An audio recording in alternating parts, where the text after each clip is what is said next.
Jordan Moore, Shaun, Cody, Max, Browne, Keely, Eure. What's going on, Keely? Hello. Our weekly football roundtable. I want to start with the defense because we didn't talk about it much with Lincoln Riley. I'm a little bit confused. I feel like we've seen a lot of great halves now, and we've seen a lot of not great halves. And where do you guys think we actually are? Like, where is this defense? Is it the team that was in the second half? Is it the team that was in the first half? Or was it somewhere in between? The All-American is pointing to me on the defensive question. Shaun, take it away. No, it's. I thought it was an emotional game for, Coach Nichols had the tribute at the start of the game. The emotions were raw. You could tell the team was affected by that. And then you come out, and Eric Gentry talked about, his position and what it was. And I didn't really, going into the game, I didn't really think about all those things that kind of contribute to it. But when you really step back and you look at it, you could see maybe some reasons why they started slow. Also, you could be looking past Arizona State team into these big games coming up, the Cougs coming up, and Utah. So I think a lot of went into it. Sewell was on the Trojan Tailgate show. Yeah.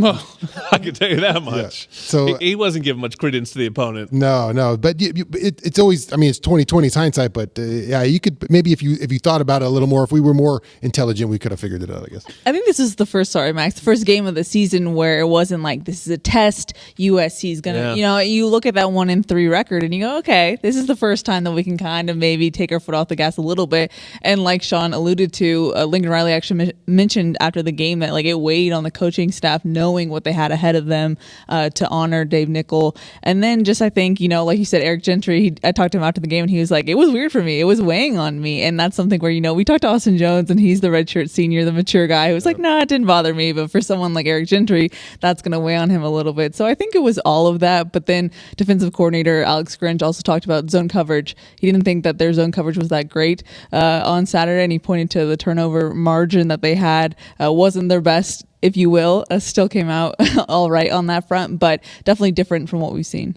Yeah, and to me, the zone coverage issues are a byproduct of all the things that Alex Grinch has going on in the front and back end, right? When you're going to have a deep playbook, then you're going to put guys in different spots, and maybe you're not as fine-tuned with zone coverage. But to me, I look at it as, in one part, this is just an opportunistic defense in that they're going to be moving around, they're going to be active, and sometimes that activity falls you in the right place, and you have the right MO for a game versus Oregon State, and then other times maybe you play a solid quarterback in Emory Jones in Arizona State and they kind of have your number for that night, coupled with the fact of the psychological component of you play lights out versus Oregon State, and then you hear about this Arizona State team that's really struggling and maybe you take your foot off the gas a little bit in addition to all the factors you guys talked about. So it's kind of a perfect storm. And it's funny, I even thought offensively in the first half that there was that feeling from some of the guys. Caleb was just so good. Yep. He was overcoming everyone's mistakes. I mean, they would be in third and a mile and he'd get out of it. They'd let a rusher come clean and he'd get out of it.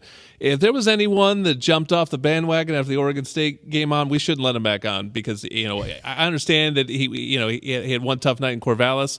He's a special player. No, go ahead, Keely. The best quote of the night was from Travis Dye, who was like, look, he's Houdini, it's black magic, I'm on the field, and I don't understand it. He was like, I don't have any answers explaining it to you guys. So that feeling must be awful when you have a quarterback dead to rights and somehow he's still standing up and you're on the ground grasping for air. Oh, it's terrible. It's a terrible feeling because you did everything right. You think you're in the right place and you drew it up all week and there it is. And someone just breaks the rules of physics and makes a play like that. But yeah, just something special. It's unique because it's, you see it happen and it's happening in the speed and you're like, whoa, what just happened? What did I just see? And he's kind of carrying the team. So maybe you can get used to it in the first half. Maybe the players on the team got used to what was going on and they had to be kicked into gear, but yeah, just something special to watch number 13 play. Max, Coach Riley alluded to it. He talked about Mario Williams' touchdown catch where they used his athleticism.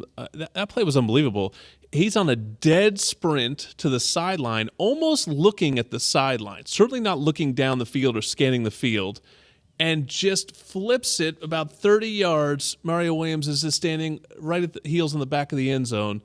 I understand the play was, we asked Mario, and the play was designed to do exactly that. It looked like improv. It wasn't. But there's just certain guys that can do that, and most that can't. You don't even make that throw if you're not playing with a high level of confidence. And to me, What's been impressive about Caleb is when he came over here from Oklahoma, I wasn't sure. It's like, okay, I know he's a 5-star kid, but how much of it is a byproduct of the offense and the scheme and the play call he has? You turn on the film, he's making NFL-level throws. He's making whole shots to the field on a line, the arm strength, the strength to get, not only the quickness, but the strength to get out of the pocket in those situations. Like, it's not just who's calling plays in the visor for him. He's going out there and executing, seeing it, and pulling the trigger as well. Yeah, he ripped one into Mario Williams over the middle of the field, a whole shot, and then it reminded me of the one when they were backed up at Oregon State. His best throw probably, other than the touchdown, was that 3rd and 11 when they were backed up at Oregon State when he hit Jordan Addison. Again, I mean, he has the velocity to put on the football.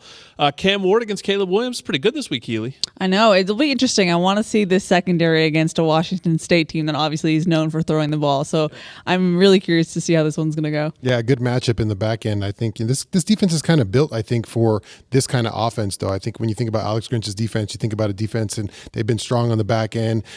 Washington State's going to want to get the ball around the perimeters, get the ball out. So I think our defense is kind of set up more in line to play this kind of offense than, say, let's say, an Oregon State or a Stanford or someone more physical play. Matchup for me is their little 5'8" slot receiver, Farrell, versus our 6'6" middle linebacker. Keep your eye on that. It'll be fun. I'm Jordan Moore, Shaun, Cody, Max Browne, Keely, Eure. It's Monday Night Football. Talanoa Hufanga, Shaun's favorite football player, took one back. Little pick 6 for the Niners. Trojans making plays, baby. I love it. Hometown Rams aren't happy about that, but I'm sure there's plenty of Niners fans out there, too. This week's Over-Under is presented by Pechanga Resort Casino, proud partner of USC Athletics. Well, I mentioned this to Coach. There's 5 teams in the top 25 in the Pac-12, and really 6 right there with Washington State as the top, others receiving votes. So 6 of the top 26.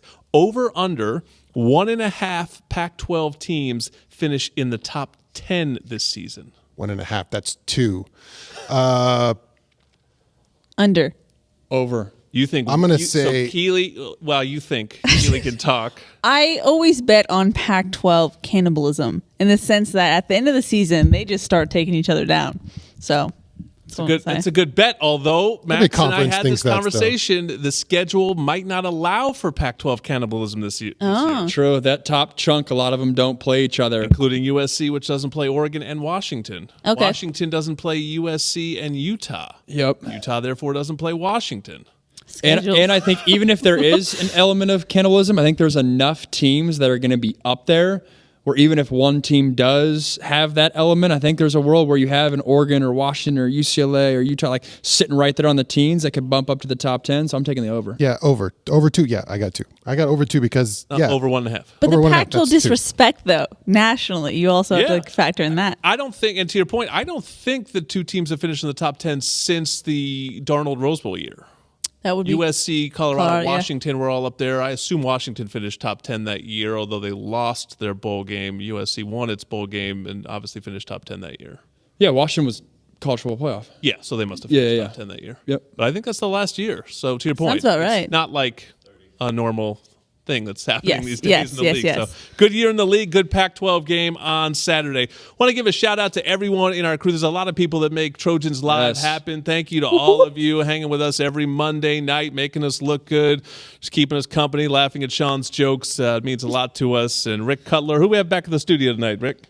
It's me. Art Webb. So DJ thank Rick. you to everyone involved. For Shaun, Cody, for Max Browne, for Keely Eure, I am Jordan Moore. We will see you at the Coliseum on Saturday. Fight on.